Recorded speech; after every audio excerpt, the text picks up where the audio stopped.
It's weave time. It's time for a tutorial about how to put in clip-in hair extensions and then how to use the clipless curling iron. So today I have these clip-in hair extensions from Sally's Beauty Supply. They were about $75. I know that seems expensive, but it's real hair, and that's something that you might want to take into consideration whenever you're purchasing hair extensions.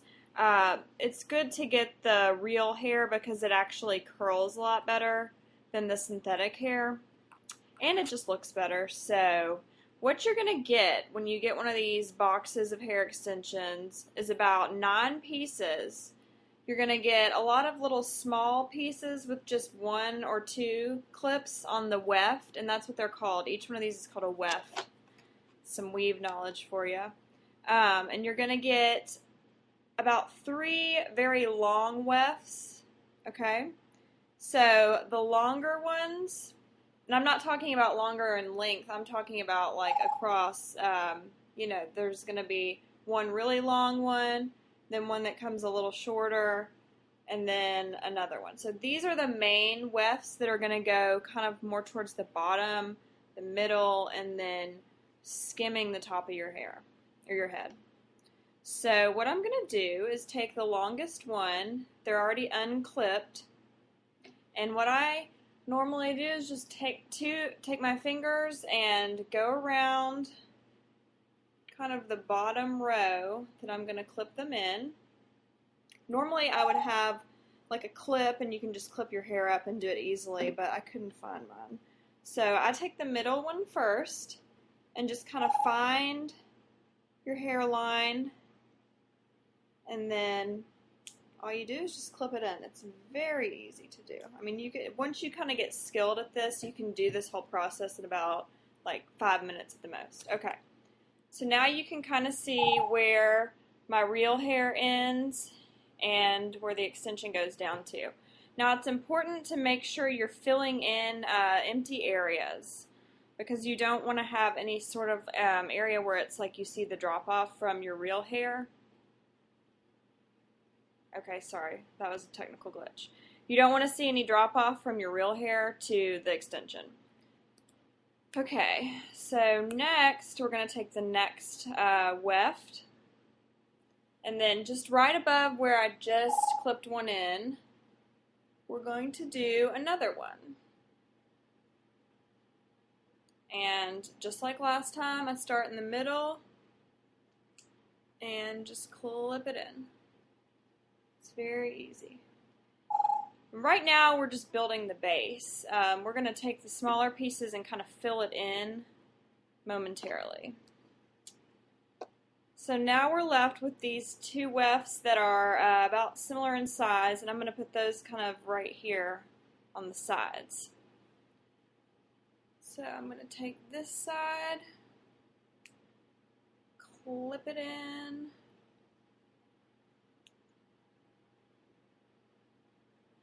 okay. And you can actually dye these hair extensions. You can highlight them. I mean, you could really do whatever you wanted to with them. I was going to get mine dyed after I had my hair highlighted a couple of weeks ago, but it ended up, matching pretty well without having to highlight the actual hair extensions. That one clipped in and clipped out. Ooh, okay. So I have the base in right now, and when you brush the extensions, you kind of want to make sure you hold the top and then brush so that they don't like come flying out.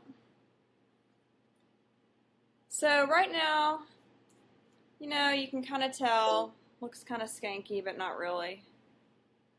This is the part where we're going to go in and add in the supplemental pieces that are like the 1 clippers. And I'm going to give them a quick brush through. Okay. These I like to add in just kind of at the top of the scalp. Just maybe one here. There's no like system to it. You just kind of start clipping in everywhere that, there's a space missing, or, somewhere that looks really bad.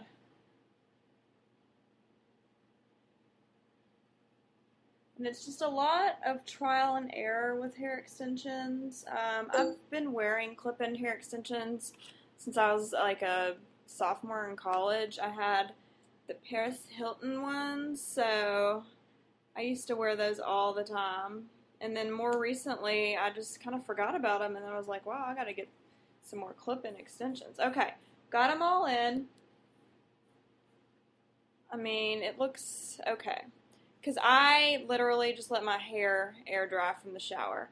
So if I were just going to clip them in like this, I mean, they might look okay, but you can obviously kind of tell like where they're sticking out. The important part is to do some kind of curling.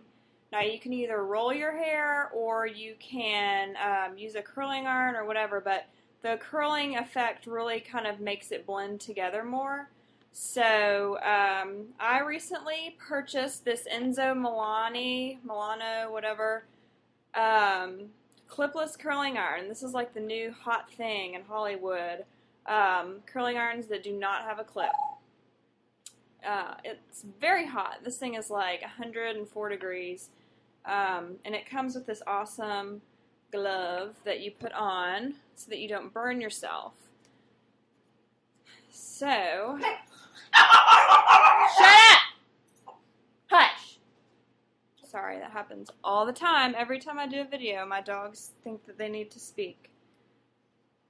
Alright. Now this thing I'm still kind of learning because I've only used it one time. And the methods that I've seen on like YouTube and such kind of start out with like one piece. And I actually need to put the glove on my other hand. I guess they need to give you two gloves, really, if they were really wanting you to be safe. Okay. You're going to take one piece, point it down, and kind of just wrap your hair around it. Just twirl it around. And you kind of hold it with the glove. And I watched a YouTube video where some girl did this in like 5 minutes, and the first time I did it, it took me like 25, so I guess you kind of get better and acquire the skill the more you do it. I mean, that's not too bad.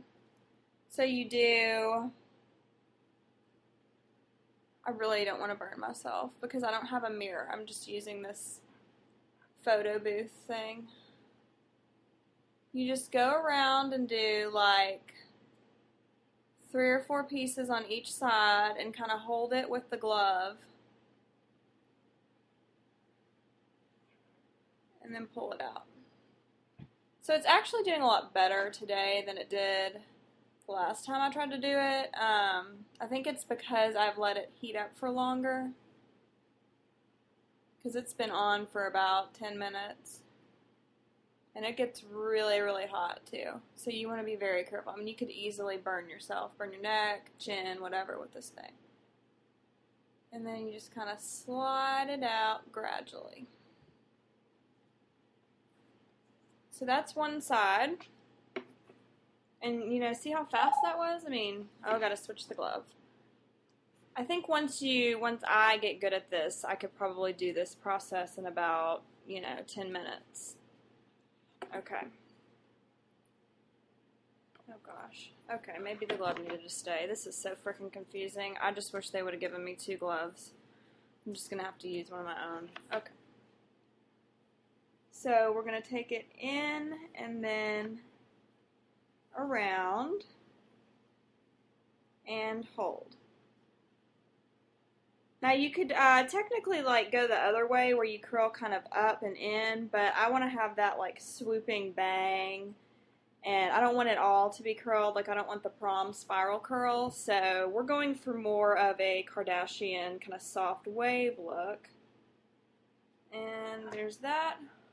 Now that piece didn't do so well. We'll probably have to go back over that.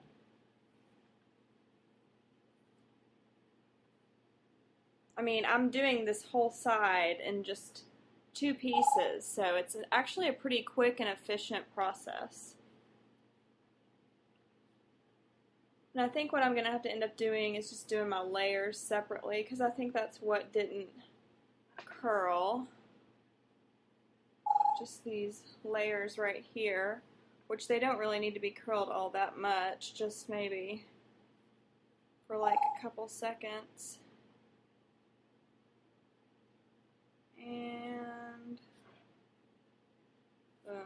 oh well. I mean, y'all get the idea. It's a little messy right now because I'm obviously doing it into a computer and not a mirror, but and I like to part in the middle when I go for this look because that's what the celebrities do. So there it is. Extensions are in. I use the clipless curling iron, and it's a very easy, quick look. And as you can see, you really can't tell that the extensions are in. The only way you could tell is if you literally like lifted up your hair and pointed it out to someone. But other than that, people do not notice. See, you can see it right there. And they're really easy to take out. All you do is unclip and pull. And there it is. So that is it. And if you have any questions, feel free to